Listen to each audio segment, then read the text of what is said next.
राधे कृष्ण आप सभी को। आज से परम पुण्य फलदायी वैशाख मास शुरू हो रहा है। इस वैशाख मास में हम रोज़ाना वैशाख मास का महात्म्य सुनेंगे। वैशाख मास महात्म्य के अध्याय की वीडियो डेली चैनल पर सुबह 4:30 बजे अपलोड हो जाएगी।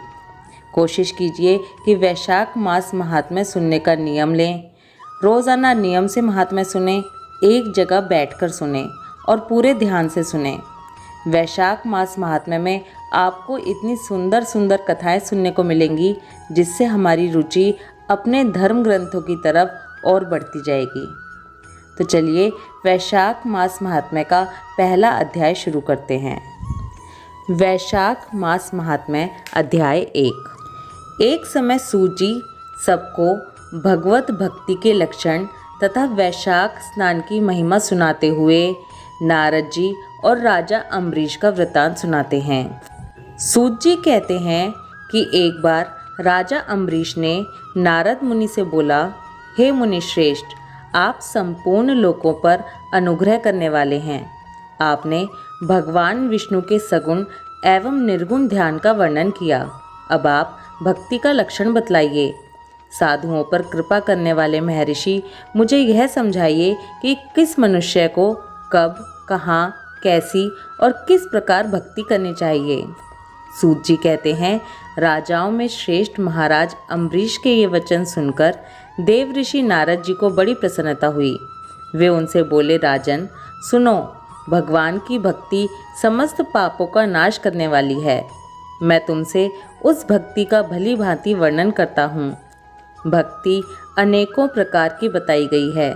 मानसी, वाचिकी, कायिकी, लौकिकी, वैदिकी तथा आध्यात्मिकी। ध्यान, धारणा, बुद्धि तथा वेदार्थ के चिंतन द्वारा जो विष्णु को प्रसन्न करने वाली भक्ति की जाती है उसे मानसी कहते हैं। दिन रात अविश्रांत भाव से वेद मंत्रों के उच्चारण, जप तथा आरण्यक आदि के पाठ द्वारा जो भगवान की प्रसन्नता का संपादन किया जाता है उसका नाम वाचिकी भक्ति है। व्रत, उपवास और नियमों के पालन तथा पांचों इंद्रियों के संयम द्वारा की जाने वाली आराधना कायिकी भक्ति कही गई है। यह सब प्रकार की सिद्धियों का संपादन करने वाली हैं। पाद्य, अर्ध्य, इन तरह से उपचार, नृत्य, वाद्य, गीत, जागरण तथा पूजन आदि के द्वारा जो भगवान की सेवा की जाती है उसे लौकिकी भक्ति कहते हैं। ऋग्वेद, यजुर्वेद और सामवेद के जप, संहिताओं के अध्ययन आदि के द्वारा जो भक्ति की जाती है तथा भविष्य की आहुति, यज्ञ, यज्ञादि के द्वारा की जाने वाली उपासना का नाम वैदिकी भक्ति है। विज्ञ पुरुषों ने अमावस्या, पूर्णिमा तथा विषुव यानी कि तुला और मेष की संक्रांति आदि के दिन जो याग करने का आदेश दिया है वह वैदिकी भक्ति का साधक है। अब मैं योग जन्य आध्यात्मिकी भक्ति का भी वर्णन करता हूँ। ध्यानपूर्वक सुनिए। योगज भक्ति का साधक सदा अपनी इंद्रियों को संयम में रखकर प्राणायाम पूर्वक ध्यान किया करता है। विषयों से अलग रहता है। वह ध्यान में देखता है भगवान का मुख अनंत तेज से उद्दीप्त हो रहा है। उनकी कटी के ऊपरी भाग तक लटका हुआ यज्ञोपवीत शोभा पा रहा है। उनका शुक्ल वर्ण है, 4 भुजाएं हैं। उनके हाथों में वरद एवं अभय की मुद्राएं हैं। वे पीत वस्त्र धारण किए हुए हैं तथा उनके नेत्र अत्यंत सुंदर हैं। वे प्रसन्नता से परिपूर्ण दिखाई देते हैं। हे राजन, इस प्रकार योग युक्त पुरुष अपने हृदय में परमेश्वर का ध्यान करता है। जैसे प्रज्वलित अग्नि काष्ठ को भस्म कर डालती है, उसी प्रकार भगवान की भक्ति मनुष्य के पापों को तत्काल दग्ध कर देती है। भगवान श्री विष्णु की भक्ति साक्षात सुधा का रस है, संपूर्ण रसों का एकमात्र सार है। इस पृथ्वी पर मनुष्य जब तक उस भक्ति का श्रवण नहीं करता, उसका आश्रय नहीं लेता, तभी तक उसे सैकड़ों बार जन्म, मृत्यु और जरा के आघात से होने वाले नाना प्रकार के दैहिक दुख प्राप्त होते हैं।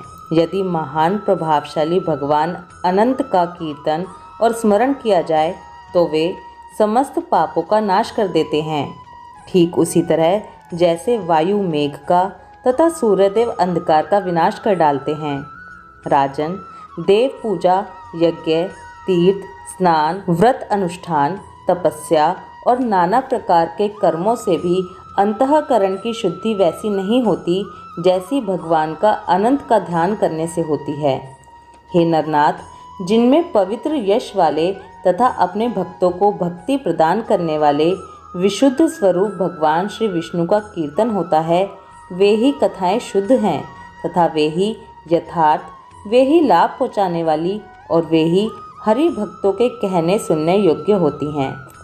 भूमंडल के राज्य का भार संभालने वाले धीर चीत महाराज अम्बरीश, तुम धन्य हो, क्योंकि तुम्हारा हृदय पुरुषोत्तम के ध्यान में एक तान हो रहा है तथा सौभाग्य लक्ष्मी से सुशोभित होने वाली तुम्हारी नैष्ठिक बुद्धि श्री कृष्णचंद्र की पुण्यमय लीलाओं के श्रवण में प्रवृत्त हो रही है।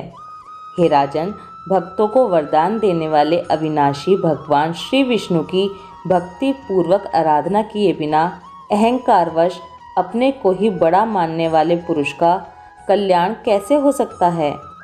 भगवान माया के जन्मदाता हैं, उन पर माया का प्रभाव नहीं पड़ता। साधु पुरुष उन्हें भक्ति के द्वारा ही प्राप्त करते हैं, इस बात को तुम भी जानते हो।